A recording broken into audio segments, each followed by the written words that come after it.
So on July 10th, 2026, inside the highest, most powerful court in India, a man literally declared himself the sovereign. Oh, yeah, just right there in the middle of the room. Right. And he calls the judges his servants, and then he just hurls his legal papers high into the air.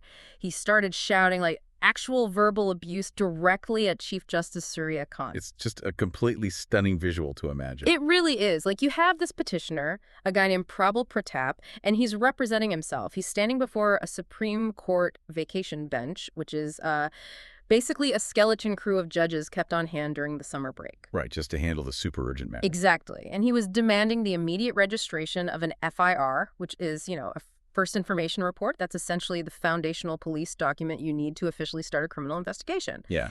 And when he didn't get his way, absolute chaos erupted in the room until security finally had to drag him out. It was such an extraordinary scene, and it immediately generated these massive, dramatic headlines everywhere. But the whole objective for our deep dive today is to look past that viral shock value. Right, because there's so much more beneath the surface. Exactly. We are going to examine the hidden, just immense structural pressures that are currently bearing down on one of the most powerful courts in the world. And we're drawing from two really deeply analytical papers by Dr. Ryan Vaidya. Yeah, the papers are Courtroom Chaos is a Symptom and the Marketplace of Justice. Those are the ones. Because, the court's reaction to this whole outburst was actually quite surprising to me. Instead of just dropping the hammer with some immediate severe punishment for that level of disrespect. Which they easily could have done. Right, but the bench showed remarkable restraint. They declined to initiate contempt or coercive proceedings at all. They essentially just noted that the man appeared, quote, deeply frustrated and disturbed. Which really points to a larger pattern here. This wasn't a total anomaly. It follows a pretty similarly unruly disruption back in 2025 that involved former Chief Justice B.R. Gavai. Oh, wow. So it's happening more than once. Yeah, exactly. Now, the goal here is not to excuse anyone throwing papers or, threatening judges. A functional legal system obviously cannot operate under those conditions. Yeah, of course not. But we are going to impartially explore the author's core thesis today. We really have to ask, are these eruptions just the erratic actions of a few isolated individuals? Or are they like these flashing warning signals of a justice system that has just become so hurried and overwhelming that it's alienating the average citizen? Okay, let's unpack this. Because to understand how a citizen reaches a boiling point where they are literally throwing documents at a chief justice, we have to look at the everyday reality of this court. Yeah, the day-to-day environment is intense. It really is. According to the sources, the daily atmosphere inside these rooms is the very thing breeding this intense public frustration. Like, if you look at what they call a miscellaneous day, which typically happens on Mondays and Fridays, it's just staggering. It completely upends our traditional assumptions of how an apex court operates, I think. We tend to imagine, profound constitutional questions being dissected with this clinical, quiet precision. Like a library or something. Right, exactly. But on these miscellaneous days, a single bench of 2 or 3 judges might have like 60 to 70 cases piled onto their docket for a single morning session. Wait, 60 to 70 cases in one morning? That's insane. It is. Just think about the physical and auditory friction that creates. The courtroom is packed shoulder to shoulder with dozens of lawyers, clerks, anxious litigants. Everyone just crammed in there. Yeah, and they're all physically pushing forward toward the podium just to be heard by the judge. I was reading through this description and thinking, this doesn't sound like a measured temple of deliberation at all. It sounds more like a chaotic stock exchange trading floor. That is a perfect way to describe it. Right, where lawyers are essentially just shouting bids for a judge's fleeting attention. It seems like pure volume is the winning strategy. That analogy actually captures the mechanics of the room perfectly. And, it is a direct result of how the system's procedures are historically designed. If we look at the broader procedural traditions, a quick comparison really helps illuminate the issue. Okay, lay it on me. Take the U.S. Supreme Court, for example. Oral arguments there are strictly, almost rigidly limited. They are often capped at exactly 30 minutes per side, and the justices rely heavily on extensive pre-read written briefs. Yeah, they have that literal computerized timer running, right? Exactly. The red light flashes, and your microphone is essentially just cut off. You stop talking. The structure itself enforces order. But the Indian system inherited a tradition of uncapped oral advocacy. So no timer just shutting them down. Right. Historically, there has been no strict automated timer abruptly cutting a lawyer off like that. Mm-hmm. And because of that open-ended structure, Mm-hmm. top senior advocates who are, absolute masters of rhetorical persuasion, they aggressively command the room.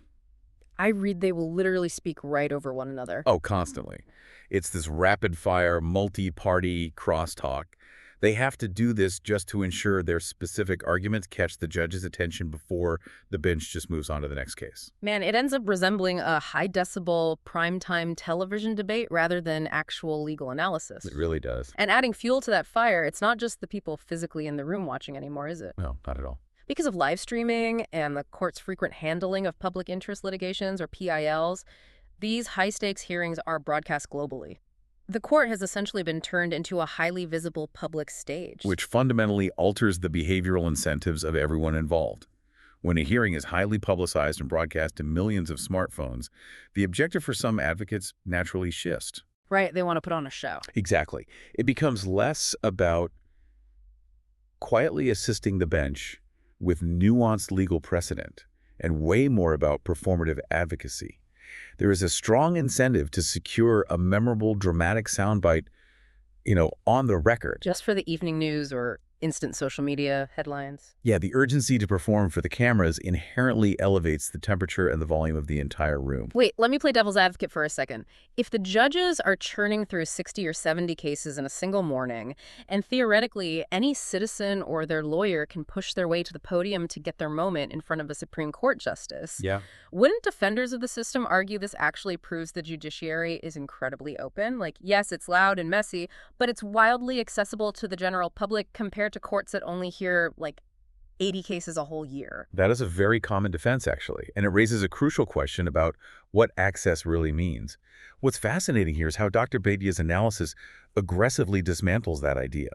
Well, the author argues that sheer noise and high case volume do not equal true democratic accessibility. True accessibility means a litigant can easily understand the procedural rules, present their case within fair and predictable limits. And actually get a decision without waiting forever. Exactly. Receive a reasoned decision without facing a ruinous, decade-long delay.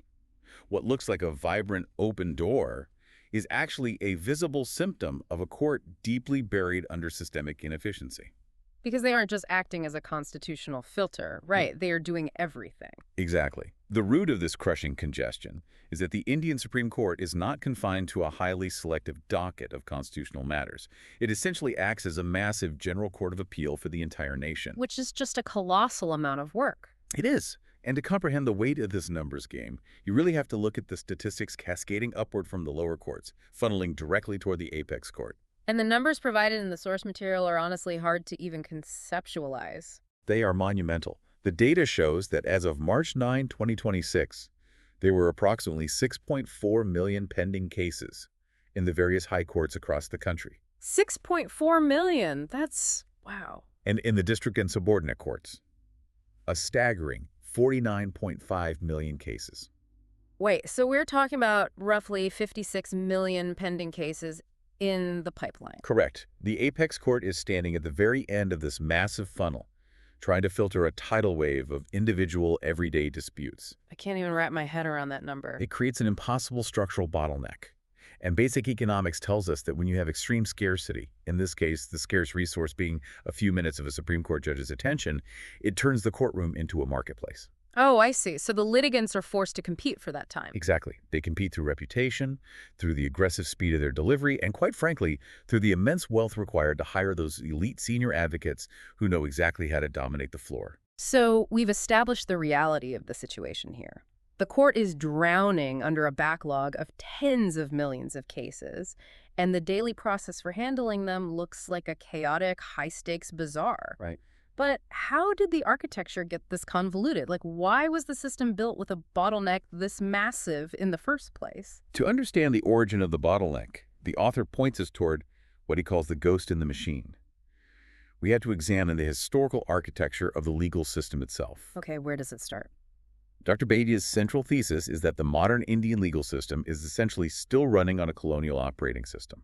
Take us through that timeline. When was this operating system installed? The blueprint traces all the way back to British rule. specifically from the Regulating Act of 1773 through to the High Courts Act of 1861. The British meticulously constructed a judicial pyramid. But not a pyramid for the people, I'm guessing. Exactly. We have to remember the purpose of that architecture. It wasn't designed for efficient citizen service or democratic dispute resolution. It was designed for imperial control. Just to keep people in line. Yeah. The entire structure was built to project state authority downward, to instill a sense of awe and fear, and to manage colonial subjects. Authority flowed from the top of the pyramid down to the bottom. So the individual citizen wasn't a participant in justice at all. They were just a subject begging the all-powerful state for relief. The system demanded subservience, yes. And the critical point the author makes is about historical continuity. When the Supreme Court of India was formally inaugurated as a Republic's court on January 28, 1950, it didn't start with a blank slate. They just kept the old machinery. The new republic essentially adopted this entire ready-made colonial structure. They inherited the personnel, the opaque procedures, the professional hierarchies, and the deeply ingrained legal habits of the era. They didn't make a clean structural break from that top-down master-servant model. Here's where it gets really interesting, though, and I kind of want to push back a bit based on recent headlines. Oh, sure. What's that? Because on July 1st, 2024, India implemented these massive sweeping legislative changes. They brought in the Bharatiya Nyaya Sanhita, the Bharatiya Agaric Suraksha Sanhita, and the Bharatiya Saksha Adhiniyam to officially replace the old colonial penal codes and evidence acts. Right. Those are huge headlines. Doesn't that directly contradict the author's point? Like, didn't they literally throw out the old British rule books and decolonize the system just 2 years ago? It's a highly relevant point, and the papers do address this directly. Though, we should be clear, we are just reporting his stance impartially here, as this obviously touches on some pretty politically charged debates. Of course, just looking at what the source says. Right. So according to Dr. Budge's analysis, those 2024 legislative changes were largely superficial. His research suggests that roughly 70% of the old colonial substance and procedural mechanics actually remain fully intact beneath the new, modernized titles. Wow, 70%. So it's basically like changing the names of the folders on your desktop, but the underlying software code running the programs is exactly the same. That is exactly the author's contention. Yep. Yeah. He argues that the underlying philosophy of the system still fundamentally treats the citizen as a subject who must beg the state for accountability. So what's his alternative? He advocates instead for completely rewriting that code to reflect what he calls a dharmic democratic understanding of justice. Okay, those are heavy terms. Yeah. What does a dharmic democratic understanding actually look like in practice compared to the colonial system? In practical terms, it's a complete reversal of the moral orientation of the court. Under the colonial model, the citizen is an annoyance to the crown. Right. But under a dharmic democratic model, the ethical foundation is based on intrinsic duty, truthfulness, and absolute service to the citizen. In a true republic, public institutions only derive their authority from the taxpayers. Because they work for us. Exactly. Therefore, every single office holder in that courtroom, whether it's a Supreme Court judge, a police officer, or a senior advocate, has an absolute binding obligation to serve the citizen. The system shouldn't force the citizen to navigate a labyrinth just to serve the hierarchy of the court. Okay, so the diagnosis is clear. Yep. The court is running on an obsolete 19th century colonial operating system that is currently buckling under the sheer mathematical weight of 50 million pending cases. It's a bleak picture. Knowing all of that, what is the actual cure here? How do you even rebuild a machine that is this massive and entrenched? Well, Dr. Babia outlines a radical, highly aggressive blueprint for structural reconstruction. He makes it very clear that minor tweaks to the rules just won't work. The foundation itself has to be rebuilt. So a total overhaul. Where does he start? The very first major pillar of his blueprint is completely restructuring the size and function of the court. He proposes expanding the Supreme Court to 45 justices. Wait, 45 justices? Yep. The U.S. Supreme Court only has 9. How do you even maintain a consistent interpretation of the law with 45 different opinions floating around? That sounds like it would just create more chaos. It sounds unwieldy at first, until you look at the functional split he proposes alongside it.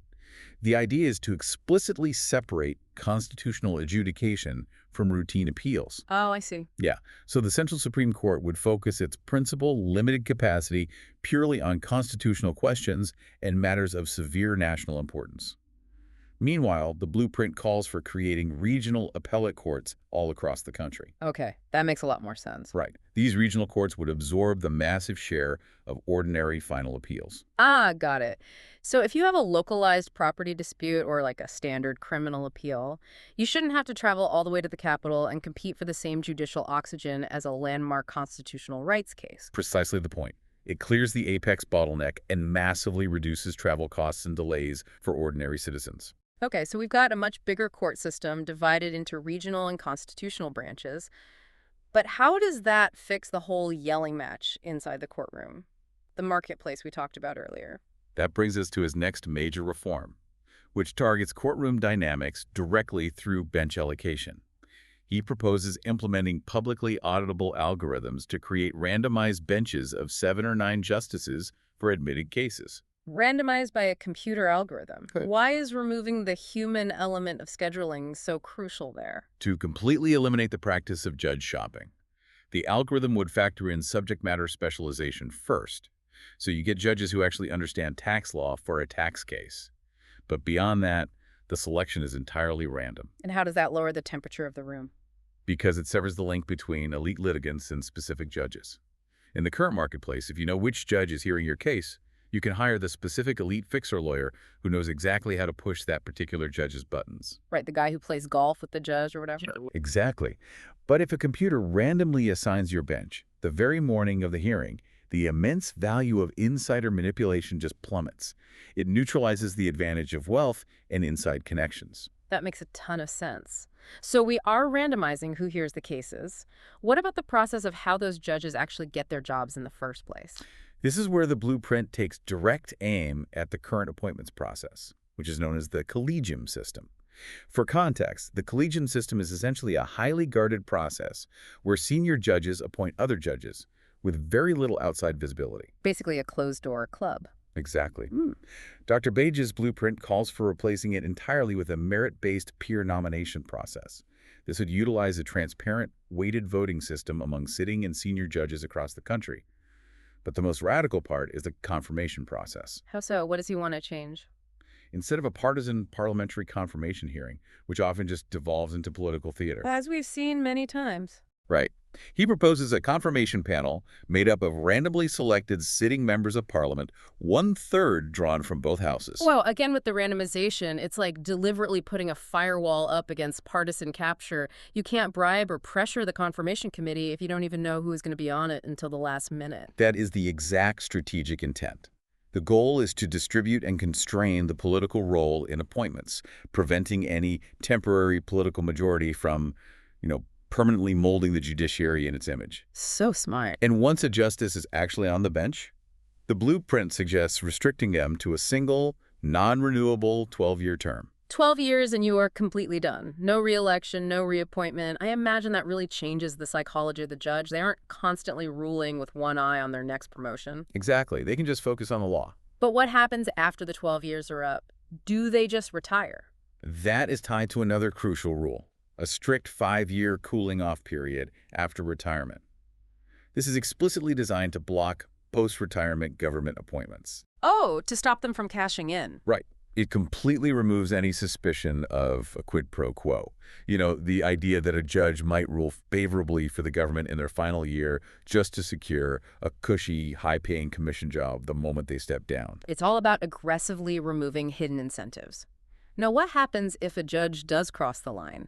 Because self-policing like judges judging other judges rarely results in actual accountability. The author agrees, which is why he proposes establishing a Judicial Oversight Council of India, or JOCI. Okay, what is JOCI exactly? It would be a powerful, fiercely independent body composed of retired jurists, ethicists, and ordinary citizens. They would have the authority to receive complaints, launch investigations, and actually punish misconduct. So real teeth. Yes. If corruption is proven, it triggers swift removal via a randomized internal judicial tribunal, loss of pension benefits, and actual criminal prosecution. He also pairs this with a call for a similar citizen oversight authority for law enforcement. Okay, let me synthesize all of this. Essentially, the author is saying you can't just slap a fresh coat of paint on a 19th century fortress, change the names on the doors, and call it a modern public park. No, not at all. You have to literally tear down the stone walls, completely open up the architecture and rewrite the fundamental code so the system actually works for the end user. That synthesis captures the magnitude of his proposal perfectly, I think. Yeah. And the final piece of his blueprint focuses directly on that end-user experience, the litigant support. What does that look like? He argues for enforcing strict, presumptive time limits on all hearings, applying equally to the most eminent senior counsel and the newest junior lawyers. No more endless, uncapped shouting matches. Put the timer back in. Exactly. Furthermore, he mandates that all major judgments must include a plain language summary. Plain language. What a concept. I know it sounds incredibly simple, but it's revolutionary for public accessibility. It means clearly stating the core questions, the final holding, and the practical consequences of the ruling in straightforward language, and ideally in multiple Indian languages right at the very top of the document. So anyone can just read it and understand what happened. Exactly. And finally, he proposes creating a dedicated office specifically to help self-represented litigants. Why is that a game changer? Because currently, if someone files a petition with procedural defects like maybe they filled out the wrong form or missed a filing window, it often just gets tossed out entirely. Oh, that's brutal. Yeah, so this new office would proactively explain the procedural issues and connect them with legal aid to fix the defects, rather than just leaving them in the dark. So that a guy like Prabal Pratap from our story at the very beginning, Right. he doesn't end up so intensely frustrated by procedural opacity and legal roadblocks that he resorts to, throwing papers at the Chief Justice. Exactly. The overarching goal isn't to guarantee that everyone magically wins their case. It's to ensure that the inevitable frustration of a legal dispute isn't magnified by a system that just feels intentionally confusing, elitist, and rigged against the outsider. Which brings us right back to you, the listener. Why does this deep dive into courtroom procedure and structural reform matter to you? I mean, even if you never step foot inside a courtroom in your entire life, a society's legal framework dictates the balance of power in your daily existence. Absolutely. As the author notes, the Indian Constitution begins with 3 incredibly powerful words. We, the people. It is a declaration that the people are the masters, not the servants, reclaiming the court so that archaic hierarchy gives way to genuine public service, so that you aren't treated as a subject begging the state for your rights, but a citizen owed accountability. That is the unfinished business of independence. And, looking at the broader picture of where society is heading, this research leaves us with a highly provocative question to consider. Oh, what's that? Let's say society successfully implements every single one of these sweeping structural changes. The algorithms assign the benches, the 12-year limits are enforced, the strict timers are ruthlessly ticking down. It's a dream scenario. Right. But if court proceedings remain highly visible public stages, live streamed to millions of smartphones every single day, will the performative theater actually stop? Or has the digital age permanently transformed our highest courts into just another content generation machine for the 247 news cycle, regardless of the structural rules in place? Man, that is something to seriously mull over, because the cameras change everything. But, as always, keep questioning the structures around you, keep looking past the dramatic headlines, and we will catch you on the next Deep Dive.